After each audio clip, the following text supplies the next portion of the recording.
TPCC working president Jaggareddy ఆసక్తికర వ్యాఖ్యలు చేశారు. వచ్చే ఎన్నికల్లో బీఆర్ఎస్ అధికారంలోకి రాదని, ఆ పార్టీలో వాళ్లే కొట్టుకుంటున్నారని అన్నారు. మళ్లీ అధికారంలోకి వచ్చేది కాంగ్రెస్ ప్రభుత్వమేనని, గెలుపు ఓటమి తనని ప్రభావితం చేయలేవని, తన రాజకీయ ప్రయాణం కష్టాలతో కూడుకున్నదని చెప్పారు. కులం పేరు చెప్పుకొని రాలేదని, జనం మధ్య నుంచే వచ్చానని జగ్గారెడ్డి చెప్పుకొచ్చారు.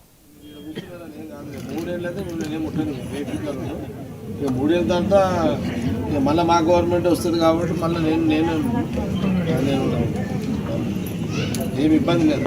మీరు ఫ్రీగా మైండ్ తోటి కూర్చోండి, ఇదేం కాదు, ఫ్రీగా కూర్చోండి. అయినా నెక్స్ట్ ఏమి బీఆర్ఎస్ గవర్నమెంట్ ఇప్పుడు రాదు, నువ్వు టెన్షన్ పడకండి.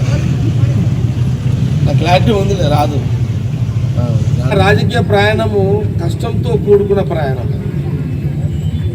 నేను కులం పేరు మీదనో, నేను కులంతో వచ్చిన నాయకుడు కాదు.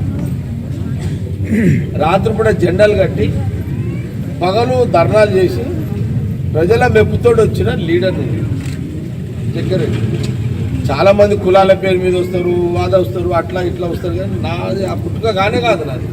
కాబట్టి ఈ గెలుపు ఓటంలో నన్ను ప్రభావితం చేయాయి. ఇది గెలవంగానే నేను తోపాన్ని ఎగిసిపడేది లేదు, నేను ఉబ్బిపోను ఓడిపోయినా అని ఇట్లా వండేది లేదు. నేను మొన్ననే చెప్తాను, అరే నాయన ఇంకా 10 ఏళ్ళు నేను ఓటు కూడా చేయాలని కూడా చెప్పిన.